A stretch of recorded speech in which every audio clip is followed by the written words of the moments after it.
Everybody, welcome back.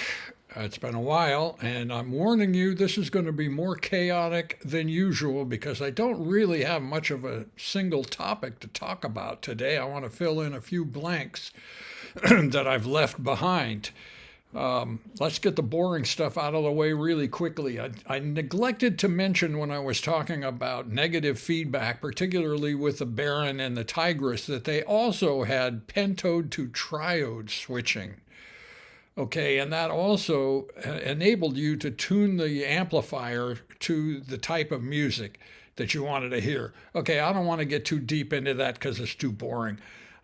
It did work. And as you know from your guitar amps, there is a big difference between Triode and Pentode. And of course, what Simul-Class did was it combined the virtues of both Triode, Pentode, Class A, and Class AB all in one hookup of minimum 4 power tubes. I'd rather talk about my favorite non topic, lawyers and debt. Because on the last video I gave you some warnings about debt, and I wanted to recount, and I did say this. I said the only thing that really justifies going in debt is real estate, and even there you must be careful. Let me recount what happened to me. So recall that for the first great number of years, I don't know how many, but that we were operating out of the house in Lagunitas and exporting the amps we built there to 37 different countries. And finally, that became untenable because of the trucks and the people, and we couldn't, it was just, we outgrew it. And I had bought a piece of property, an old muddy cattle pasture in Petaluma, about 40 miles north of San Francisco, and I was going to build a building there. And so I went down to the branch manager of the bank in San Anselmo that we'd been using for Mesa Boogie for all of these years, and I finally met the manager, a guy named Milton Kingsbury. Everything you thought a bank manager should look like, this guy was right out of Central Casting. And he couldn't be nicer. He said, "So you're the guy.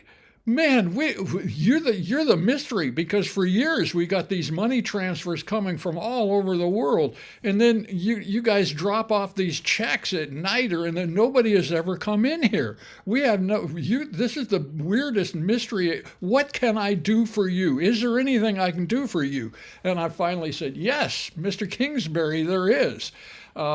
I'd like to get a loan for building a factory building up on this cow pasture that I bought." And he said, "Great, no problem at all." So he issues the loan, and these loans, just FYI, come in two things. First of all, you got to get a construction loan, and then that's usually set up to roll over into a mortgage after the structure is built. Okay, all of that went fine. We built, well, almost. We got the building built, and the guy who built it, Willie McDevitt, is still one of my best old-time pals. The building's been there for what, since 1980, 45 years ago. Been through some big earthquakes, including the famous Loma Prieta that broke part of the Bay Bridge. The building shook, rattled, and rolled, and no damage. So good job on that. Now, we did have a problem here because the city of Petaluma said, "Well, you can't move in." We had a move-in date of January 1st, 1980. The building is all done. We've already scheduled every delivery to not come up this dead-end little narrow-ass lane in Lagunitas, but to go to that. And then the city says, "No, you can't. We will not let you occupy." I said, "Why not? The building is all..." "Well, the landscaping isn't in." And I said, "Yeah, because it's so freaking muddy wet. It can't be put in. We want to get it done." "Well, we're not going to let you move in till it's done." I said, "Well, wait a minute. Our whole business is hanging on by a thread here. We don't care." I said, "Look, the money's already been allocated for the landscaping. I will put it in a separate escrow account." Nope, we will not allow you to use the building until the landscaping is actually in. And I kept saying, "But the guy can't put it in because it's soaking wet out there." At any rate, that delayed us 6 full months. during which time we almost went bankrupt because we got nowhere to go. Everything's going the wrong place, total chaos. Obviously, the money was there. You could see from the building, and I told him this, look, it's got this beautiful brick front. It's got these balconies. This is so far above and beyond your minimum requirements. Can't you see that we're doing the right thing? Nope. No excuses, no exceptions, and you can't. So at any rate, we overcame that. So everything's fine. We're finally getting up. We passed that famous July 4th, 1980, which incidentally was exactly 44 years to the date from the date when I was summarily fired from my own company. Well, no, it wasn't my own company anymore. Remember, I'd given most of the ownership to my top guys. That was cool. That was wonderful. But Gibson had bought it, and at any rate, you know the rest. I got fired. Sometime I'll tell you what the trigger was, because that's really ironic. But back to the main story here. So we're finally up and running, and everything's going pretty well. I'm making payments on the mortgage. In fact, I'm never late. In fact, I'm making principal reduction payments ahead of schedule because I don't like paying interest. So every time I had some extra money, I would pay down the loan. Well, along comes this notice from Wells Fargo. The friendly banker, not Milt Kingsbury, but the corporate office sent a guy around and said, we're pulling your loan. I said, what? He said, you heard me, we're pulling your loan in 30 days. I said, what do you mean you're pulling my loan? What, have I missed a payment? No. Oh, no, you're golden. You have never missed a payment. You paid ahead. All of your company, your payroll, everything, your operating account, all of that's in Wells Fargo. We love you. But we're pulling your loan. I said, well, wait a minute. I still owe like $460,000. What do you mean? I can't pay that off. Well, you're going to have to. I said, well, how the hell am I supposed to? What's the deal? He said, well, corporate. Hey, there you go again, right? It's not our idea. We love to keep you. But corporate says we're not doing building loans anymore. And I said, well, yeah, but wait a minute. You already did this loan. I thought you guys were in the business of making loans to good people that pay them off. And am I not? Oh, yeah, you're a golden customer. So why are you? Because I'm telling you, I don't have $460,000 or $80,000 lying around here. The guy said, I know. I'm sympathetic. And, maybe you can get some. I said, what do you mean? I'm supposed to go out in 30 days and find somebody else? So I'm freaking out. I'm sweating bullets. About 10 days later, this Japanese guy who's walking up and down the street, in fact, I saw him. He was walking down the street going door to door. I wonder what that guy's doing. The guy walks in and he introduces himself. I can't remember what his name was, but he says, I am from Mitsubishi Bank. And I just wondering, is there anything you might be interested in that I could do for you? And I said, yes, there is something. How would you like to take over my loan here? And the guy said, oh, well, we would like that very much. And I'm thinking, what? Because, of course, they take over. That's how they make money, off interest, right? And to keep it brief, that's exactly what happened. And here's what we said to Wells Fargo. We're your best customer. This is the way you treat your best customer.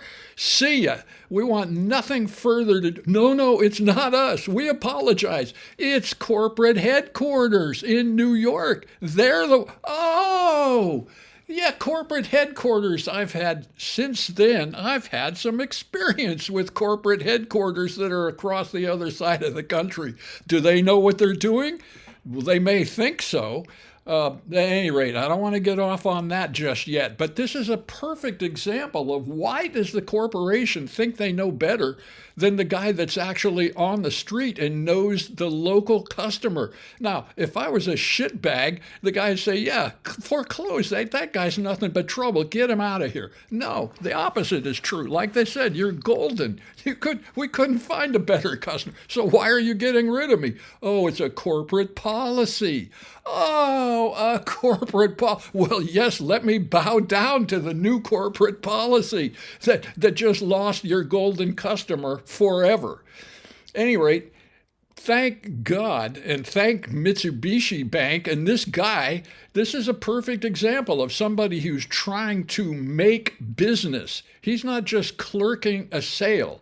And again, this is the difference that I see between a small, dedicated mom and pop store. I call it mom and pop. It's usually not. It's a bunch of crazy guys like we were at Prune Music that are on the side of the musician rather than they're some corporate hierarchy deal, and they actually care about the musician, the customer that they're dealing with, partly because their whole income depends on making that guy happy. Which, by the way, is the key to small business. You love your customer because without him, you're nothing. You can't exist. But the corporation just, I don't know. I don't understand how corporations work. I know they're necessary, but in some businesses, they just don't have a clue, and they're not smart enough to just leave alone what works well. Okay, so there you go. Debt, even the most secure seeming real estate debt that you've paid in advance, what they call principal reduction, payments ahead of schedule, is no guarantee that some corporate a-hole isn't going to jerk the rug out from under you. And I honestly don't know what would have happened if that guy from Japan hadn't been walking down the street trying to create business. And not just clerk it. And again, that's a problem that we have with certain chain dealers that can't demo an amplifier.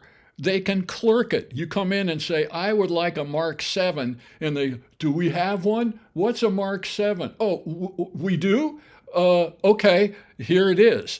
They didn't sell it. They didn't make the sale. They didn't demo it. They didn't do it. They clerked it. And for that, you're paying a big markup? Who earned that? I don't think anybody earned that. I think what we go back to our original founding thing, most retailers are an impediment between the manufacturer of the musical instrument and the musician. Now, Prune and us, we were exceptions to that rule because, again, we worked for the musician because he's the guy that counted.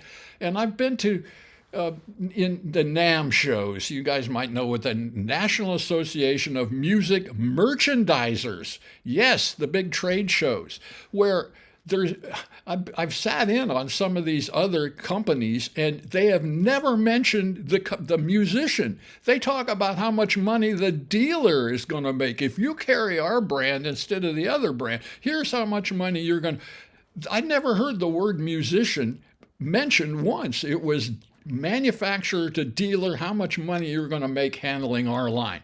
Okay, that's fine. Everybody's got to make money. I don't know. But you got to touch the soul. To me, in a musical instrument, if you're selling shoes, yeah, fine. Go ahead. There's no real soul. Well, actually, there is a soul on a shoe, but it's a different kind. Okay, so you can see where I'm going. Now, here's the other rant that I want to get on to. That's kind of associated because it's lawyers. Lawyers, my other favorite. Now, personally, I have liked a bunch of lawyers. So personally, but professionally, lawyers, oh, man. So here, I want to start with this little joke. Guy walks into a bar and he's grumbling and he's pissed off and lawyers, lawyers, they're such assholes. Guy at the end of the bar turns to, hey, I don't like the way you're talking. I really resent that. And the first guy, oh, I'm sorry. Are you a lawyer? And the second guy says, no, I'm an asshole. So there you go.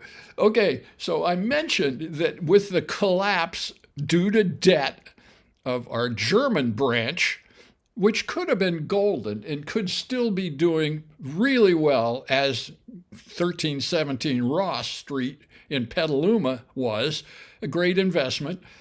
No, he went deeply into debt, thinking that things in the good time were only going to get better. When I tried to caution him that no, business goes up and down, there will be unforeseen things that you have to be prepared to be able to handle. It's not all going to be roses. So He collapsed. And what did the banker do? Deutsche Bank, they sued us. I mentioned this last time, and I'm not going to go through the whole thing. 4 times we were sued, basically for the same thing. And one of the first problems was we got bad advice from some big time, big shot in New York, who, if he had said, do you have any assets in Germany? I would have said, none. I don't own the business at all. He bought it all. The guy would have said, then you are out of their jurisdiction and there's nothing they can do. German law does not apply to United States and a California company. End of story. Well, it cost us what? I don't know, hundreds of thousands of dollars, and took years and years and years of this constant, every time we turned around, here's another lawsuit from Deutsche Bank. Well, we won them all because we had done nothing wrong. And in fact, we weren't even the guys that borrowed the money from Deutsche Bank. I'm not sure why they thought, I guess they thought we'd be pushovers. So the way that ended was kind of justified, because what I heard was that everybody in Deutsche Bank's legal department in Germany that had anything to do with this lawsuit was fired.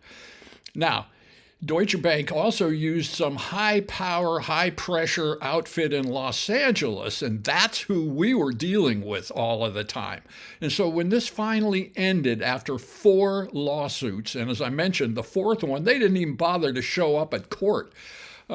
But still cost us a bloody fortune. I sued them for abuse of process. And then I was told, oh man, nobody ever went. You're crazy. You can't do that. And I said, well, this is so flagrant. There's got to be some justice here. So they flew up a couple of tough intimidator guys. And I was all alone. The lawyer that was supposed to be working with me, he didn't even show up that day. So I was dealing with these cocky bastards from LA. You know, two ganging me. Oh, well, you can't go blah, blah. At any rate, when the clock ran out, they settled for a 6-figure settlement just to get the hell out of there. So I did get the moral victory at great expense. So you can see why I got a little bit of edge with lawyers. And hey, if any of you guys are on the verge of a divorce, try to work it out with your spouse that, look, we were once best friends, we were lovers, we got married. Let's not let lawyers come between us. Let's see if we can settle this ourselves. What happens when lawyers get involved is it becomes adversarial. There is a winner and a loser. And the other thing that happens is that lawyers are in it for the money. They're not in a hurry. They're, in fact, the opposite. And I learned this the hard way in the patent fights that we went through. The first one took like about a year, and it just kept going on and on and on with depositions and meter running and bills and all. I finally called up the owner of the company and said, hey, look, you're on the hook here, and if you're going to lose this, and when you do, triple damages. So I suggest that you and I, man to man, person to person, settle this, and maybe we can do it right here and right now. And the guy said, got you.